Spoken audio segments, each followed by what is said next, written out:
আসসালামু আলাইকুম everyone, welcome back to my channel. আজকে আমি আপনাদেরকে দেখাবো 20 মিনিটে খুব অল্প সময়ের মধ্যে প্রেসার কুকারে একটি গরুর মাংসের রান্নার রেসিপি। এখানে কিন্তু আমি স্বাদটাকে অটুট রেখে কিভাবে অল্প সময়ে রান্না করতে হয় সেটাই দেখাবো। এখানে আমি প্রায় গরুর মাংস নিয়েছি 1.5 কেজি পরিমাণে। দিচ্ছি আস্ত গরম মশলা, আছে এখানে তেজপাতা, কালো গোলমরিচ, নিয়েছি লং, জয়ত্রী, দারচিনি এবং এলাচ। এগুলো আমি আমার পরিমাণ মতো নিয়েছি। আমি যে প্রেসার কুকারটাতে আজকে রান্না করব এটা হচ্ছে প্রায় 3 লিটার পরিমাণে।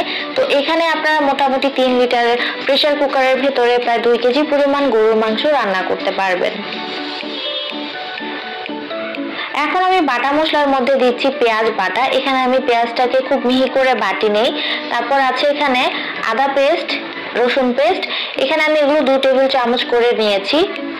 মশলাটা যদি একটু বেশি দেওয়া হয় তাহলে কিন্তু গরুর মাংসের একটু গ্রেভিটা ঘন হবে। আমি দিচ্ছি এখানে হলুদের গুঁড়ো 1.5 চা চামচ, দিয়েছি লাল মরিচের গুঁড়ো 1.5 চা চামচ। আপনারা যদি ঝাল বেশি খান সেক্ষেত্রে আরেকটু বাড়িয়ে দিতে পারেন। দিচ্ছি লবণ, এখানে 1.5 চা চামচ পরিমাণে নিয়েছি। এখানে দিচ্ছি আমি 1 চা চামচ পরিমাণে জিরা গুঁড়ো, ধনিয়া গুঁড়ো, আর দিচ্ছি 1/2 চা চামচ পরিমাণ গরম মশলার গুঁড়ো। আমি এখানে প্রায় 1.5 চা চামচ পরিমাণ সয়া সস দিচ্ছি। সয়া সসটা চাইলে আপনারা স্কিপ করতে পারেন। আর দিচ্ছি সরিষার তেল প্রায় 1/2 কাপ পরিমাণে। আপনারা চাইলে সয়াবিন তেল দিয়েও রান্নাটা করতে পারেন। এবার আমি মাংসটা চুলার মধ্যে বসিয়ে দিয়েছি। এবার আমি এটাকে একটু কষিয়ে নিব চুলার মধ্যে। 5 মিনিটের মতন আমি চুলার মধ্যে কষিয়ে নিব মাংসটাকে ঢাকনা ছাড়া। আপনাদের হাতে যদি বেশি সময় থাকে সেই ক্ষেত্রে কিন্তু আপনারা কাঁচা মশলাগুলোকে কষিয়ে নিতে পারেন। তো আমি এখানে যেহেতু অল্প সময় আপনাদেরকে তৈরি করে দেখাবো, তো সেজন্য আমি আগে থেকেই মশলাটাকে মাংসের সাথে মাখিয়ে নিয়েছি।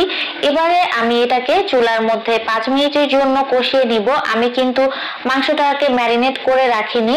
তো এবার চুলার মধ্যে 5 মিনিট আমি এটাকে কষিয়ে নিচ্ছি নেড়ে চেড়ে ভালো করে। প্রায় 5 মিনিট পর আমার মাংস থেকে কিন্তু অনেকটা পানি বের হয়ে গেছে। এই পর্যায়ে আমি আরেকটু নেড়ে চেড়ে ঢাকনা দিয়ে ঢেকে দেব আরো 5 মিনিটের জন্য। এবার আমি 5 মিনিটের জন্য হালকা করে ঢাকনা দিয়ে ঢেকে দিচ্ছি, যাতে মাংসের ভেতরে সমস্ত মশলা ঢুকতে পারে আর কষানোর ভেতরে যাতে মাংসটা খুব সুন্দরভাবে রান্না হয়ে যায়। তো আমি ঢাকনা উঠিয়ে 5 মিনিট পরে একটু চেক করে নিচ্ছি। এবারে আমি পরিমাণ মতন এর মধ্যে পানি দিয়ে দিব। আমি এখানে প্রায় 2 কাপ পরিমাণ পানি দিয়ে দিচ্ছি। এবারে আমি মাংসটাকে খুব ভালো করে রান্না করার জন্য ঢাকনাটাকে আবারও লাগিয়ে দিচ্ছি ভালো করে। আপনারা যারা প্রেসার কুকারে রান্না করতে জানেন না তারা একটু দেখে নিন প্রেসার কুকারের ঢাকনাটা কিভাবে বন্ধ করতে হয়।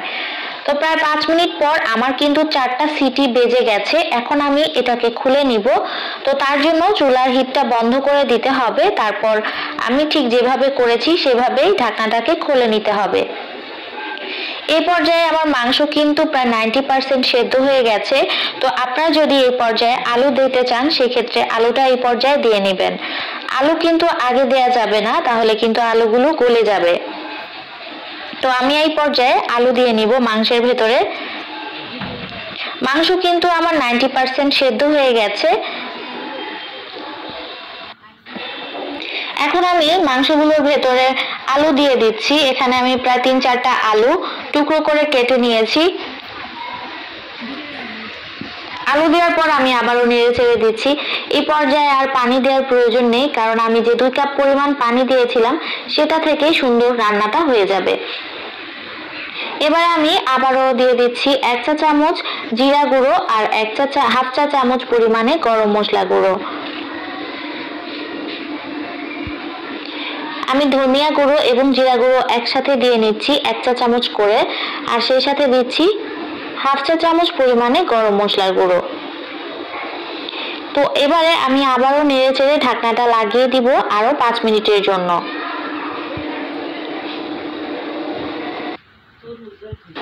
তো আবারও আমি ঢাকনাটাকে সিল করে দিচ্ছি, দেখতে পাচ্ছেন। এবারে আমি আরো 5 মিনিট এটাকে রান্না করে চুলা থেকে নামিয়ে নিব। তো এই তো তৈরি হয়ে গেল আমার গরুর মাংস 20 মিনিটের। প্রেসার কুকারে গরুর মাংস রান্না করতে কিন্তু খুবই অল্প সময় লাগে যদি আপনারা প্রসেসটা ঠিকভাবে ফলো করেন। তো টোটাল আমার 6টা সিটি বেজেছে, 6টা সিটি বাজলে কিন্তু গরুর মাংসটা রান্না কমপ্লিট হয়ে যাবে।